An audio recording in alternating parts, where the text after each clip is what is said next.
Simple rules for differentiation. The objective of this lesson is to recognize when to apply the power rule and to find the derivative of a function, apply the power rule to find the derivative function, find the derivative of an exponential function ex, and apply the linear rules of basic rules of derivatives. So in the last video we talked about what a derivative is, right? So the two main things we want to think about in this class is slope of a tangent line. So if I give you a graph like this, you could find if I want the derivative at a point like 3 here, what you do is you go up there, draw a little tangent line. That's not bad.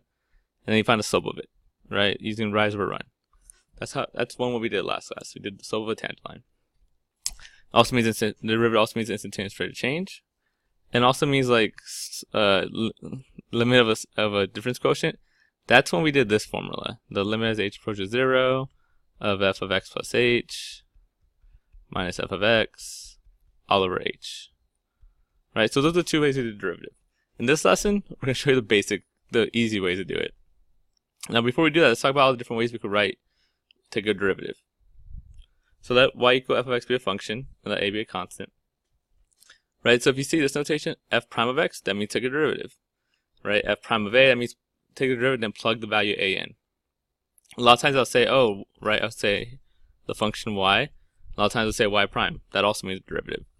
Right, if you see y prime with a, that means take the derivative, plug a in. Right, these all are just symbols for take a derivative. The more fancy symbols, derivative of y with respect to x. So the little WRT here is with respect to. With respect to. That's just talking about what variable you're talking about. So I'm going to take a derivative of a function like y equals 3x squared plus 4 with respect to x. So we're talking about taking the derivative of x there. So the derivative of y with respect to x, the way it's written. This is the same thing, but now afterwards you plug in your value for x. So you take a derivative, plug in x. And then this could go for any function, right? Derivative of f with respect to x. I could put derivative of y, derivative of z, whatever, with respect to x. So all these things all mean the same thing. So if you see any of those, it means take the freaking derivative.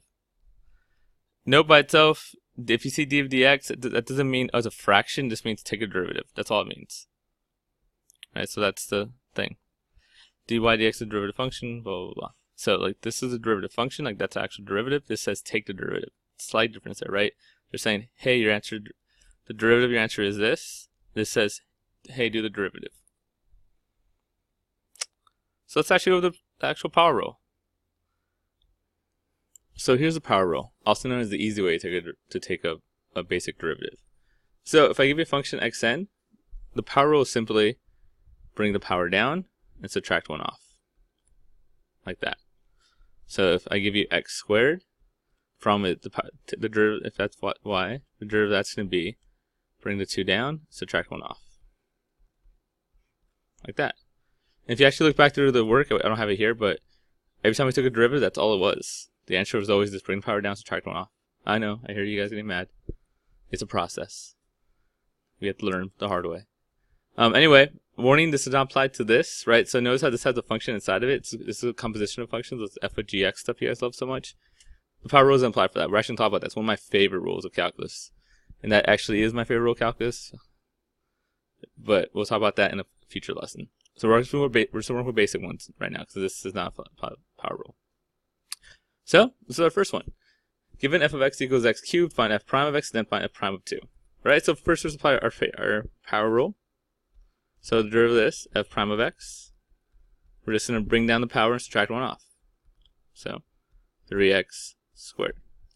Now they want f prime of 2. Look how easy that derivative was, by the way. So easy. Now let's plug in 2. So that's all that means. So 3, 2 squared. Know our algebra, we do this first. So that's 4. And 4 times 3 is 12. So that's it. Right? That's the slope of the tangent line of this function at 2. That's instantaneous rate of change at 2. That's our derivative at 2. So that's a basic power rule. The easy way to take a derivative of the power. Again, notice it only works for functions, for power functions, right? X to the n powers. So we're not talking about e to the n. We're not talking about other things. We're not talking about this. Right? That's not a power function. Power function is only something with the base of x and the power of a constant. So let's talk about some other easy rules while we're at it. So first one, it's a kind of constant rule. What if I give you the function is y equals 3? Well, the derivative of that is just 0. Always. If I give you a constant, the derivative of that is always just going to be 0. Lots of ways why is this true. One way, if you just look at the graph, right, y equals k. That's my x, my y. I know, such a pretty graph. Let's say it's k or 2, right? Remember, it's a horizontal line, and the slope of a horizontal line is 0. So that's one reason why it's true. You can also think about it this way. Y equals 3, x to the 0 power. If you bring down the 0, you get 0. Right? And then 0 times anything is 0, so 0. So lots of ways. But that's good to keep in mind. Just remember, the derivative constant is always 0. So derivative constant is 0. Probably the best way there. What if you have a constant in front of a number? So like, let's get to the one we did earlier, right? X cubed. And let me put a number in front. Let's put like a little 2 right there. So what does that do? Nothing. When you take a derivative, just leave a constant there. Do what we normally do. Bring the 3 down, subtract 1 off. So it's 3x squared. So now you can multiply them. 6x squared. Right? That's the long way of doing it. Really, just if I give you something like this, 3x to the 4th, I just bet you go bring it down, subtract 1 off. So 4 times 3 is 12. X to the 3rd. Man, isn't taking derivative easy when it's power rule? No more limit stuff. Anyway, that's some of the basic ones. Let's go over a few more. The addition rule, very simple rule. Addition or subtraction rule. That basically says this. If I give you a function, let's say 2x squared plus 3x plus 4. Right, now they're all being added. Let's make this negative 4 because it doesn't matter. It can also be subtracted. How do you take the derivative of this? Well, you just take the derivative of each one separately. That's all it says. So derivative of this one, right, bring it down, subtract 1 off. So that's going to be 4x. We haven't talked about this yet. I'm going to talk about it right there. But here's a quick intro. Derivative of this is just 3. Drop the x. I'll talk about it more in a second why. And remember, the derivative constant we talked about this is just 0. So that's my derivative. Right, so that's addition rule. Just if you're adding more than one function, just take the derivative of them all separately. So let's talk about the rule I just talked about. Right, I call it the linear rule. It's kind of weird for most people at first, so I just kind of make it its own rule. That's why you don't see the fancy writing on it. I just made it myself. So let's say I give you y equals 3x. The derivative of that is just 3. And they might say why? Well, remember it's 3x to the first power, right?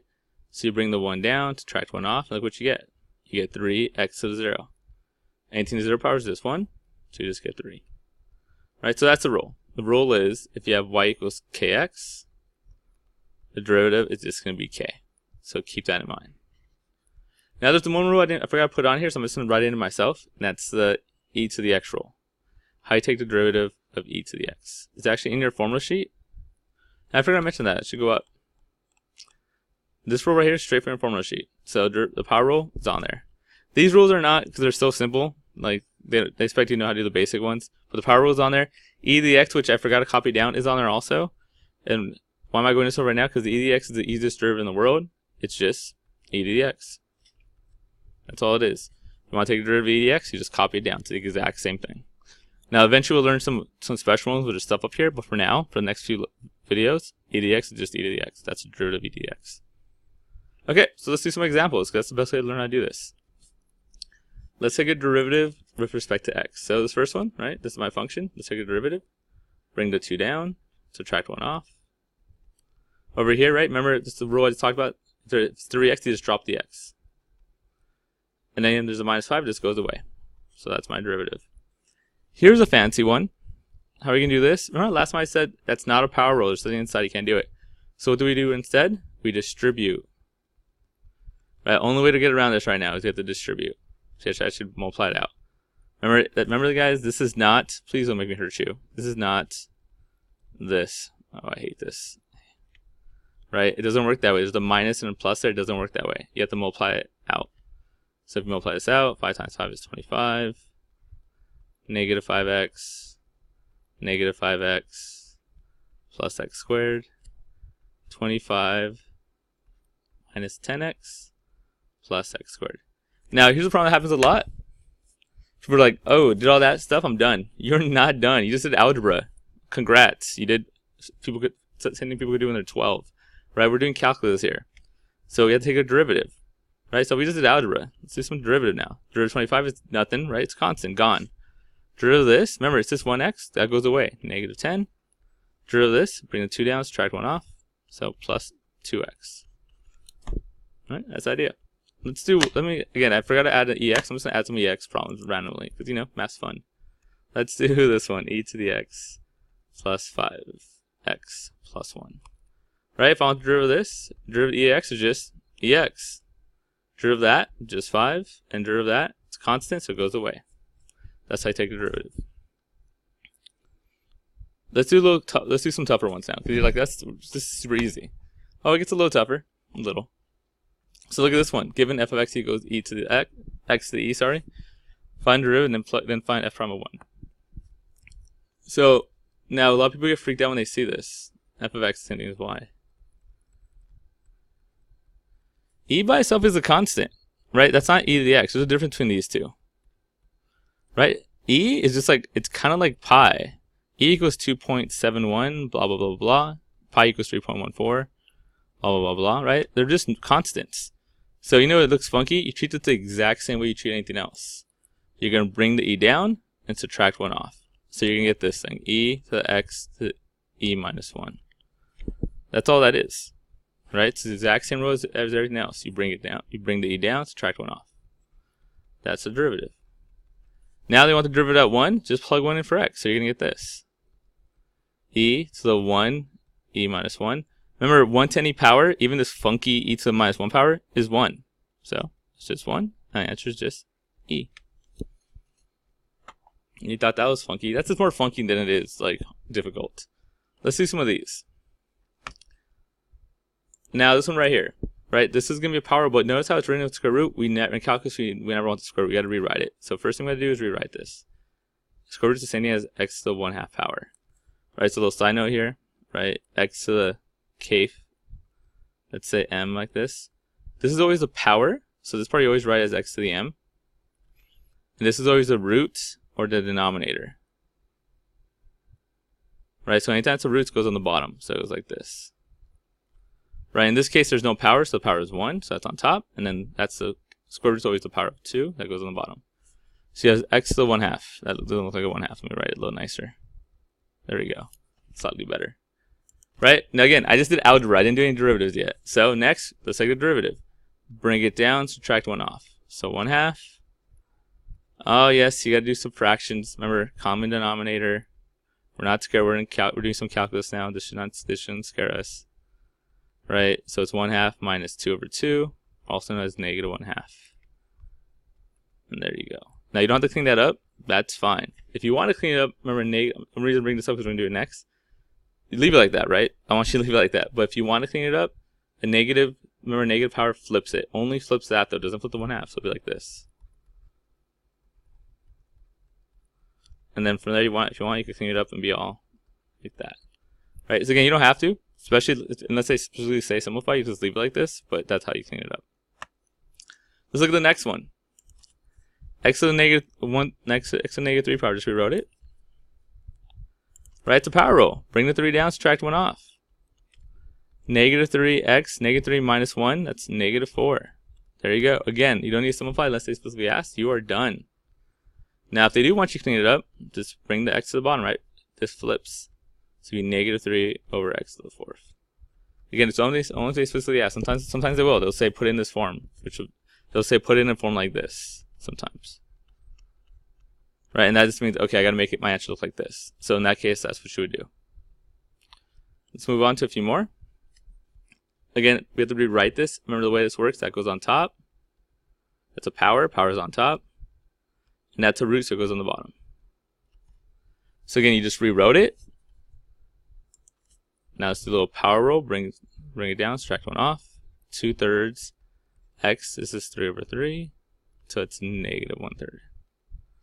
Again, let's say specifically asked, you're done. Otherwise, you do this. It's a 3. 1 over x to the 1/3. If you want to write that nicer, it'd be like this. That's not much prettier, but whatever. And look at this one. Notice how this one says, so we've been doing a lot of derivatives with respect to x, derivatives with respect to x, derivatives with respect to x. This one's derivatives with respect to k. That doesn't matter because they have a k inside. Just saying, oh, take the derivative of that variable. That's all that means, right? They can change the variable all they want. So it's going to be, bring the 2 down, subtract 1 off. And then negative 3 minus a constant just goes away.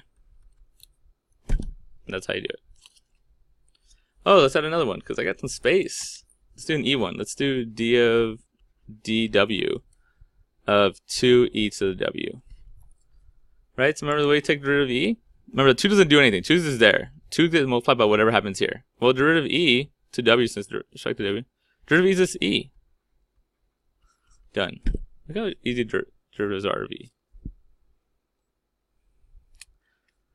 Let's do a few more. So right here, another one I'm trying to just mess with you. Right, derivative of this stuff with respect to y, notice they're all y, so it doesn't really matter. So let me write it so we can see a little better. We want to take the derivative of this with respect to y, so we just take derivative like normal. Now this is going to freak people out. Now remember, if you know how to take the derivative of this, you know how to take the derivative of this, right? Derivative of this is just 3, because there's only an x to the first power. Same thing here, so y to the first, that just goes away. So it's just pi. Pi is a constant. Derivative of this one, power rule, bring it down, subtract 1 off. So minus 3y squared. Now look at this next one here. They want to take the derivative with respect to z. They give you this. So let's maybe rewrite it a little bit so we can talk about it. Now we haven't talked about how to do with the things on the bottom. So what we do not do, you don't take the derivative top and bottom. It doesn't work that way. What we can do with the stuff we have now is you can move this up. Later on we'll learn a rule where you can actually take derivatives of dividing things, but for now all we know is move that up so we get this.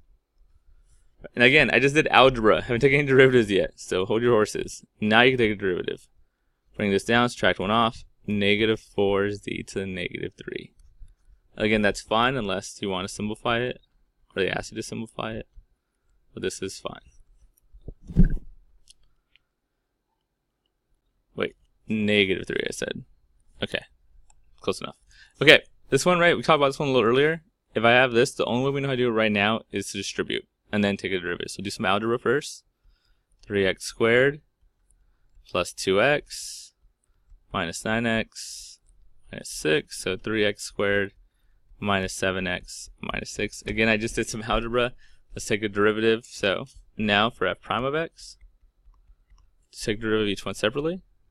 Right, so this goes down, subtract 1 off, 6x. Derivative of this, right? Remember, it's just an x, it goes away. The x goes away, not the number, sorry. And then the derivative of that one's constant. The derivative of constant is always 0. So take derivative of that, right? So just distribute and then simplify. Let's go again to some slightly tougher ones. Let's look at this one, right? Remember I talked about earlier, we don't know how to take a derivative when you're dividing yet. So I could flip it up, but honestly, the best way to do this, so we don't mess up, is to separate it. Just some good old algebra. Look at all the algebra we need to do calculus. That's actually where a lot of people mess up. It's not the calculus, it's the algebra. Right, so you can separate it. You can split them up. And then like this simplifies to do x squared. And then this simplifies, right, to be negative 3x. And again, keep in mind, you haven't done any derivatives yet. You haven't brought anything else, subtracted 1 off, right? So you just did algebra. So there's still an extra step. So many people just stop because they think that they did some math that they're done. Y prime, take a derivative. 2 down, subtract 1 off. 2x is the first. This has an x to it, so that goes away. Minus 3. Alright, if you understand that one, this next one will be the exact same idea. Right, only difference here in that one is that the bottom thing is a lot uglier. When we talked about earlier, especially in calculus, we don't want radicals. We have to rewrite it to x to the 1/2. And I'm using it the exact same way, it's just a lot uglier. X to the over x to the 1/2 minus 2x squared over x to the 1/2. Right, now I gotta subtract. Remember, algebra subtract is the power 1. You subtract the powers, 1 minus 1/2, it's just gonna be x to the 1/2. 2 minus 1/2. Right, common denominator, you're gonna get 4 over 2. Multiply this by 2 over 2. Minus 1/2, also known as 3/2. Right, so remember, algebra can't be crappy. We gotta be pretty good at algebra here. And again, I didn't take any derivatives yet. Right, don't be all proud you did some algebra. 9-year-olds could do that. Well, in fairness, if you're a 9-year-old Dr. Carter, you can also do calculus. But let's move on. Right, so you can bring this down, 1/2, subtract 1 off. X to the, right, we should be better at this now, negative 2 over 2. So that's a 2 over 2. It's 1 minus 1 is a negative 1/2. And then minus, bring 3 down. Now notice the 2 and 3/2 cancel, so I just get 3. X, subtract 1 off, 1/2. And that's our derivative right there. Okay, one more left. Find dy dx, x equals 1 given this, right? So the problem here is they want me to take a derivative of this, and then at the end we plug in 1. No, we always find the derivative before we plug in the value, right? So before. So we do all the calculus first, and then we just plug it in. So if we want to take rid of this one, again, notice I cannot multiply. I don't know how to do that yet. I do know how to do is distribute. So I get x cubed minus pi x squared. Now let's take a derivative. Right, so y prime is going to be, bring the power down, subtract 1 off, 3x squared. Now remember, the pi is just a number. It could easily be 4 there, or 5. It happens to be pi. So bring the 2 down, subtract 1 off, 2 pi x. Right, so that's my derivative. Now I want it at 1. So it says x equals 1. So you just plug in 1. So it's going to be 3 1 squared minus 2 pi times 1, which is going to be 3 minus 2 pi. And that's the answer. There we go. We're done.